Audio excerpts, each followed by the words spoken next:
Okay, welcome and getting ready for preparations for the next Big 12 opponent in Oklahoma State. Sunday coming back to work, we took it easy on them just a little bit, a little easier than we had. Not to say that we're going to do that Tuesday, Wednesday, Thursday, Friday, but Sunday we did just a little bit. I think we're at that point in the season where we won't practice on Sunday nights, and we'll remain doing that for the rest of the season. That's fairly common. But did get the Baylor game over with. Physical, very physical game. One of the more physical games that I've seen since I've been here. Had a lot of guys banged up and beat up, but it's part of going into the 8th game as well. So. I basically asked the guys if they were satisfied with the win, or if they weren't satisfied with where they're at as a team right now. Unanimous, not satisfied, want to continue to press forward and try to keep rolling on with where we're at in the Big 12 right now. Another Big 12 road game this weekend, challenging opponent. Guys have won 8 to 11 games a year for the last 5 years or so, been to 8 straight bowl games. We understand who our opponent is. We know a lot about them, and we know that they're going to be ready to play. No game in the Big 12 is easy to play. It doesn't matter if you're playing at home. It doesn't matter if you're playing on the road. And to be quite frank, it really doesn't matter which of the 9 other opponents it is. So we got to be ready to go, and I think our guys will. Offensively, Coach Gundy's been doing the same stuff offensively there for quite some time. Is gonna put good running backs out there. Is gonna be physical. They got 3 guys at running back that they can put out there and can get the job done. Desmond Rollins, a big physical back. Tyreek Hill, they'll put him in the backfield. They'll put him at receiver. They'll move him everywhere. One of the more dynamic guys I've seen. Is one of the faster guys I've ever seen, one of the more dynamic guys I've seen as well. Dax Garman, their quarterback, is getting better. The thing with him, I know quite a bit about it, that he's an Oklahoma kid that moved to Texas, didn't play his senior year, signed with Arizona, redshirted, didn't play, transferred to Oklahoma State, had to sit out a couple of years, so hasn't played a lot of football and is continuously getting better. Does a great job of throwing the deep ball. Probably the thing that concerns you more than anything is how accurate he is with deep balls. They got 4 or 5 receivers that are long and fast that can go get it. It's how they beat Texas Tech. So that's one thing that we're going to have to be able to do a good job of is defending their deep ball. Defensively, been doing the same stuff for quite some time, same stuff that they were doing when I was there. Glenn Spencer's their DC doing a really good job. I thought Oklahoma State had the best defense in the league a year ago.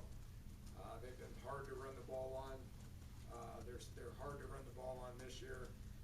Got some new kids in the secondary. Been giving up some plays in the pass game, as you guys well know. They'll probably benefit from getting a cornerback. They lost 6. The Lampkin kid, who's a really good player, played against us last year. They replaced him with a true freshman. They got 3 or 4 guys in the secondary that are all true freshmen to be, and those guys will continue to get better, but they're getting the kid back. The word is that he'll be back, so he'll give them a boost as well. But they're a good outfit. They do a great job of stopping the run, as you all well know. We do everything we can to get the run game going. We won't be any different this week, and when they outnumber us in the box, we got to be able to throw the ball downfield. Special teams wise, their return guy, obviously Hill, is as dynamic as anybody in the country. He ran right by Florida State. He won the game for him at Kansas. We, as we all know, have to focus hard on our coverage units, which need to continue to get better. I thought our kickoff team last week was great. I thought our punt team was better. But that's going to be a big part of the game that we need to continue to get better at. So we'll be challenging. We know it. We get it. We're ready to get back to work here today and have a good week of practice to be able to travel to Stillwater to play. It's going to be hot. It's homecoming. It's going to be sold out. It's going to be loud. going to be they're going to be ready to play. You know, they didn't play very well a week ago at TCU. You know, we got them last year, so they'll be ready to play. We understand that. So with that, we'll take some questions. Just that TCU game last week, do you think that makes them more dangerous, tougher opponent heading into their game this week? Well, on one sense, I mean, yeah, probably, but the other side of that is every game is going to be hard. You know, it doesn't matter, you know, what their record is. It doesn't matter, you know, who they played last week. We know who they are. We know they got good players. They got great coaches. They got great schemes. You know, they're last year they were very senior oriented, so they're replacing some guys because of graduation. Well, that's just college football. They've been recruiting well for the last decade. Their facilities are awesome. Their location's awesome. So they're going to get good quality kids there. So regardless of what happened last week, regardless of what happened last year, if we don't have our guys ready to play, then we're not going to play well. And they're capable of winning each and every game that we line up in. You know, we feel like we're capable of winning, but if we don't play well, we're gonna have our work cut out for us.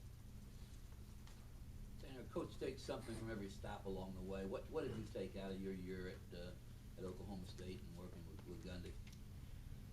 Whew, that was about 4 years ago. You know the one thing that you know, I thought the organizational things I took a little bit from each stop. You know, from each of the head coaches that I was under. Was fortunate to be able to be under some pretty good ones that have been pretty successful. You know, he's always been an old school minded football coach. Okay, he was a quarterback, tough kid. You know, Pat Jones was his head coach. He was an old school. You know, just play hard, play tough, play physical, play nasty. I mean, that was what he was brought up in under Coach Jones. and when I went to Oklahoma State, our offense started becoming more physical. There is a lot of at Texas Tech where we were physical, but we were always physical going backwards. You know, in pass protection and stuff like that, where with the way his offense was geared with Joe Wickline and myself, it became a little bit more dig your hand down in the dirt and go forward, which is what you currently see. And I think did we see that in the Bella game? Yeah. Did we see that in the Bella game this week? Did you? Yeah. Oh, heck yeah. Is that? Our offense, and that's the way they play. That's the way they play. They're physical, and they're a run-first team, and they're going to punch you in the mouth. That's exactly what we did. We're equipped to do that because of recruiting, because of coaching, because of scheme, because of mentality. You know, got some older kids up front. We were very physical. We were as physical on Saturday as we've been in the 4 years that I've been here. You know, I'd like to think we started headed in that direction due to the fact that I was at Oklahoma State and that was the mentality that existed there. You mentioned that they're going to try to stop the run first. Their secondary has been giving up those big plays. Do you see a lot of opportunities for you guys to maybe even change gears from what you did this past week and test that a little bit more? Yeah, if we need to, we better be able to do it. That's no different than any game. If we don't do a very good job of running the ball because we're not playing as physical as we need to because of what their scheme is trying to accomplish, then we better be able to protect and throw the ball down the field. You know, that's no different going into this game based on what their pass defense stats are as opposed to, you know, the first game of the year and what Alabama's pass defense stats were. You know, you got to be able to take what the defense is giving you and being able to execute it. Danny, he's had a number of offensive coordinators in a row because they've gone other places. But the way he tells it, they've all just kind of come in and run his offense and called his plays. Similar to what you had to do? No. Right. I mean, he knows that. He knows that. I mean, there's a 0% chance I was leaving my post at Houston. had a good job for a good coach and had a good quarterback coming back. I I was interfered with, and he knows that, and that was part of the deal. You know, what I see on offense is what I did when I was there. So I think he's had some guys come in and do what the base was. How much has changed, terminology, I don't know. But a lot of the plays that they're running, a lot of the tempo that they're using, a lot of the signals that they're using are the same ones that I used when I was there. The teams have had some success getting to the quarterback. Is that part of it, maybe rebuild offensive line, or what's been going on? Yeah, you know, they're in some transition at that position as well. Joe Wickline was around there for a long time. Good friend of mine is at Texas. You know, he's a good football coach. So there was some transition with bodies. They're in some transition with the coaching staff as well, much like what we went through a year ago. You know, with some new bodies coming in, with Coach Crick coming in, just takes time for in order to be able to be functioning on all cylinders, so to speak. So I'm sure they'll continue to get better and better. What did Saturday do for your guys' confidence in this first big lead you were able to get from them? Oh yeah, I mean we're a pretty confident bunch defensively right now. You know, Coach Gibby again. I can't express what he's been able to do with the guys. It's been fun to watch. It's been awesome. He'll be the first to admit it's easier to call some of the schemes and some of the plays when the kids are coming to the sidelines giving him a bunch of confidence. You know, we had a great week of practice last week. The guys on the sidelines were tuned in. We're engaged. We're encouraging Coach Gibby to run specific things, which as a coach, that gives you confidence to be able to call specific things. Getting to the quarterback a week ago was the key to the game. And, you know, we can talk about the man coverage, which was as good as I've seen since I've been here. We can talk about the next guy in with depth. We KJ Dillon, Carl Joseph, Drayvon Henry all played their best game of the year. Covered, tackled well. Ricky Rumph, Icky Banks, Chestnut Worley when they were in there. It's all good stuff, but unless you get to the quarterback, that does not matter. And we got to the quarterback. We sacked him 4 times. Shaq Riddick was awesome. Golson got there a couple of times, but some of the blitzes that Gibby called, guys got there and hit him early, which affected him throughout the course of the game. Last year, the Oklahoma State game was Trickett's first start. Obviously, injury and what happened after that changed things. But from what you've seen consistency out of him this year and just what he's been able to do, I mean, how impressive has he been for you? Good. He's been great. He understands the game. He's, you know, we've watched that game from last year and we weren't very good. I mean, it was painful to watch. We won the game defensively. We played well last year against them. We did enough on offense. Charleston made some plays, but we weren't very good. You know, so he's night and day better than what he was. He's consistent. He is running the offense. He's the steady guy. You know, when he turned the ball over twice in the first quarter, it didn't affect him. You know, he went out there and just kept playing and knew what he had to do in order to put ourselves, our guys in position to be able to win. Continues to develop a good working relationship with not only Kevin. That's easy to see. That's easy to write about and talk about. But him and Mario being on the same page, him and DeKeel and Jordan Thompson being on the same page is pretty important. What's the best? Him seeing run checks and getting us into run plays that are important is he's doing all that stuff really well. Is there a singular best thing that's standing out for him right now in your eyes? No, I don't think so. I mean, he's a steady guy. He's doing a lot of things right. So some of the things aren't flashy, but there's a lot of steady things out there that he's doing well. Speaking of Dana, he had a lot going on Saturday. Just from your perspective, from when you found out to the end of the day, what did you see? What did you guys do just to, I don't know, just to observe that and maybe help him through it, get him through it? He was fine. I mean, he had a 24-hour bug. I mean, I told him Michael Jordan did it, so he could do it. You know, sick and go out there and play well. It's no big deal. It's a little stomach bug, you know. Yeah, we had a conversation after the game. You know, he found out his mom was here, and they talked about it after the game. But at that point, Rick was in a good place. He was fine. They had to watch him because he was yelling at the computer and all that. So they were. I mean, they were all disappointed he couldn't coach in his game that night. I'm like, if that's all you're worried about, then everybody's in a good place. Does anything surprise you about the way the Big 12 race has unfolded, and do you agree with the thought that the way teams keep beating each other up, it makes it harder to get somebody into the playoff? Well, you can't worry about it. That's happening in some of these other leagues too. We're pretty fortunate to be in a Power 5 conference where all the teams are good. Makes it fun, makes it challenging for coaches, makes it challenging for players, makes it fun and exciting for the fan base. It's good for college football. I think it's going to continue to head that way. It's because of the parity that exists out there.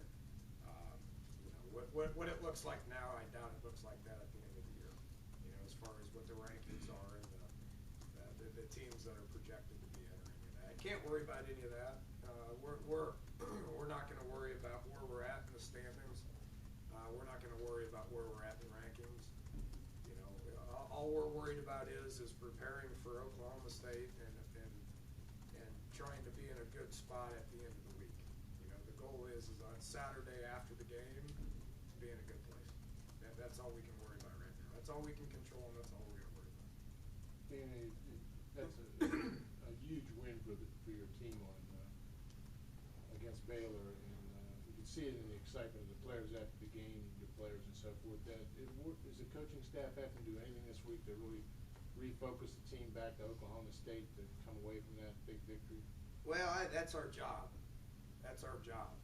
So we better. I think if we had a very young and mature team, then that would be a huge challenge. We have a very experienced older team that likes each other, that plays hard for each other, that understands what we're trying to accomplish, and really what we're trying to accomplish is to win the next game. I don't know any other way of approaching it with the team. And I think we got a lot of guys that have a lot of experience, that went through a lot last year, that went through a lot 2 years ago, that want to be in a good place at the end of the week. How much does that fall on your older guys? A lot. Yeah, a lot. I mean, they understand what's ahead of us. The same. What I thought was a key to winning the Texas Tech game was the fact a lot of our guys have been to Lubbock and they understood what it was about. Well, those same guys have been to Stillwater, and they understand what's there. They understand the facilities, the recruiting, the quality of player, the atmosphere. They know it's going to be challenging, and again, the overall goal is to be in a good place at the end of the week. So you better do what you're supposed to on Tuesday, Wednesday, Thursday, Friday in order to make that happen. It's only been a day, but any update on the guys who left last week's game and didn't come back? Do you still expect them to possibly play this week? Yeah, there's probably going to be a few that play. There's probably going to be a few that don't. That's all dependent on. And we haven't had a practice with them since, so I haven't seen them outside. We'll probably have 5 or 6 guys in green jerseys today. Which means non-contact. Hopefully that progresses to contact guys tomorrow. It's the best I got for you at this point. Nobody's been ruled out. Nobody's long-term. And that's good news for us. Because it was such a physical game, because guys got knocked out of the game, I would, this based on previous experiences, if anybody was long-term, I'd tell you, nobody's long-term.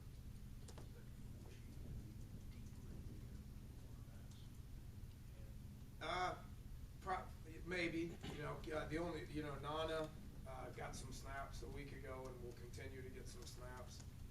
He was elevated a couple weeks ago from the scout team to the big leagues. Probably do the same thing with Keyshawn Richardson this week, just to give us some more depth there. You can only travel 70 though, so I mean we're at that, we've been in a good place right there. Expect us to be able to travel 70 as well. Does Oklahoma State use Tyreek Hill at all similar to how you used to use Dave Austin? Yeah, very similar. You see him in the backfield a good bit. You see him in slot going downfield. He runs some underneath option routes. And then, both kick and punt return. So he's very similar. You put in that punt return that the Rams used this week? If we had 2 of them, we probably would. 2? If we had But they 2 of won. them, we probably would. We'll start searching for 1. Dana, being ranked for the first time since October 2012, does that mean anything to you? It's positive for the program. It's good for national, recognition. All that's good. I'm not going to deny that. That's all good for the program. Probably gets us talked about more and gives us more national recognition, like I said, but it doesn't adjust anything that we do. We're not satisfied with where we're at. We're not interested in people telling us that we're good or any of that. We got to just keep doing our job. When you talk about playing a very physical game, that kind of says that Cody Clay had a big role. Can you talk a little bit about what he did this week and what he's meant? Thought he had his best game 2 weeks ago against Kansas. Thought he had his best game to date on Saturday against Baylor. He's just a consistent, hard-working, high-effort, high-motor, great leader. He does everything the right way. And he's only a junior, but he's played a lot of ball for us. Looking back at what he did 2 years ago against Oklahoma State, I think he took about 60 snaps against Oklahoma State 2 years ago. But just keeps getting better. You can use him a lot of different ways. You can put him in slot. You can put him at tight end. You can put him in the backfield. He's a 6th offensive lineman. He can be a receiving, I wouldn't say threat, a target. And then he can run the ball for the average of 5 yards a carry, which he did one time this year. So he does a lot of good things. Eli Wellman's doing some good stuff as well. He got in there probably 10, 12, 15 reps last week, and will thump you. So 2 kids cut from the same cloth that are doing great things for us.